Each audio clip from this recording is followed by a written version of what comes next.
ना दोस्तों, मैं और कॉल नहीं लूँगा, लेकिन एक और वॉइस, आखिरी वॉइस कॉल सुनाऊंगा, फिर उसके बाद में आज का प्रोग्राम हम खत्म करेंगे। ये जो लड़का है, इसकी आवाज़ सुन लो। ये कहाँ से नहीं बताऊंगा, ये किसकी बात कर रहा है वो भी नहीं बताऊंगा, लेकिन पहले सुन लो फिर बात करते हैं जी। Hello sir, pastor Daniel sir, praise lord. Sir मैं एक विश्वासी बोल रहा हूँ सर।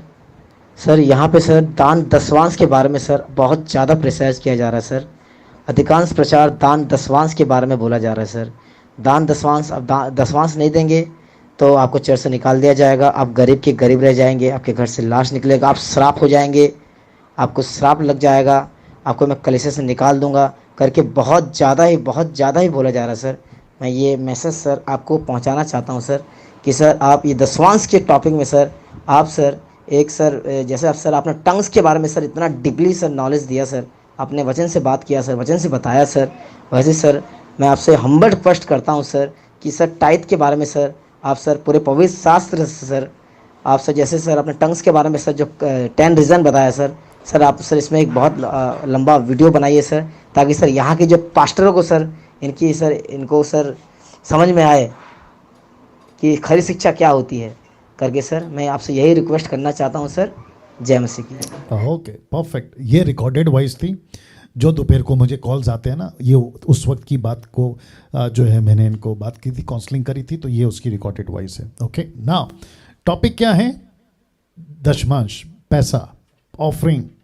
आपने सुना, पास्टर्स कहते हैं अगर नहीं दोगे तो चर्च से निकाल देंगे, नंबर 1। दूसरा कहते हैं तुम श्रापित रहोगे, नंबर 3 तुम्हारे घर से मृत्यु निकलेगी, मतलब तुम्हारे घर में मौतें हो जाएंगी। आप मुझे बताइए कौन सी बाइबल में लिखा है? ऑफ कोर्स बाइबल एक ही है, कहाँ लिखा है ये सब? मैं पूछना चाहता हूँ, जब परमेश्वर कह रहा था ना मलाकी के किताब के अनुसार 3:10 के अनुसार, या फिर जितनी भी ओल्ड टेस्टमेंट में जो ताइद को लेके, वो पैसा कभी था ही नहीं। इनके दिमाग में ये बात क्यों नहीं घुसती? That was never ever with the currency, मतलब पैसा नोट नहीं था, वो था चीजें, वो था अनाज, वो था भेड़ बकरी का पहलौटा, वो था उसका ताइत, उसको लाने की बात हो रही थी। किसको? सिर्फ इजरायलियों को। आज हम इजरायली नहीं हैं, आज हम यहूदी नहीं हैं, हम यशु मसीह के दुल्हन हैं, यशु की कलीसिया हैं, यशु के बेटा बेटी हैं। हम इजरायली नहीं हैं। इजराइल को प्रभु आशीष दे, वो बात अलग है, लेकिन मैं और आप जितने हैं ना, हम इजरायली नहीं हैं, हम यशु के बेटा बेटी हैं। और यीशु मसीह किसी का नहीं है, सबका है। तो वो स्टेटमेंट, मैं खैर इसके ऊपर डिटेल में आऊँगा कभी, कब आऊँगा पता नहीं, क्योंकि मेरे हाथ में बहुत सारे प्रोजेक्ट्स हैं अभी, उसको कंप्लीट करना है, ठीक है ना।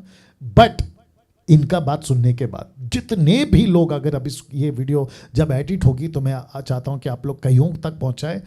पैसा सबको चाहिए, मिनिस्ट्री कर रहे हैं, पैसा चाहिए। पास्टर साहब का फुल टाइम मिनिस्ट्री का बुलाहट है, आपको प्रभु मदद करेगा, और जो चर्च में आते हैं उनके अंदर प्रभु बोझ डालेगा, लेकिन एक ही शर्त है, मर्जी से देगा वो, जोर जबरदस्ती से नहीं। और अगर कोई भी पास्टर ये स्टेटमेंट दे रहा है तो मैं यहां से बैठकर कहना चाहता हूं वो स्टेटमेंट गलत है, बाइबल के आधार पर नहीं, वो अपनी मर्जी से दे रहा है। और जो भी अपनी मर्जी से दे रहा है बिना बाइबल के, वो तो खूब पिटेगा परमेश्वर के पास में, पता नहीं उसका क्या होगा, वो बात की बात है। लेकिन जितने भी दशमांश का धमकी देकर कि नहीं दोगे तो घर से मौतें निकलेंगी, आपके घर में मृत्यु हो जाएगी, तुम गरीब रह जाओगे, तुम्हारा बीमारी, तुमको श्राप लगेगा, ऐसा किसी प्रकार का स्टेटमेंट बाइबल के आधार पर नहीं है। और जो भी इसका डर का शिकार हुए, आपको मैं कहना चाहता हूं मत डरिए, परमेश्वर आपके साथ है। ये बकवास की बातों को आपको नहीं सुनना है। Okay, now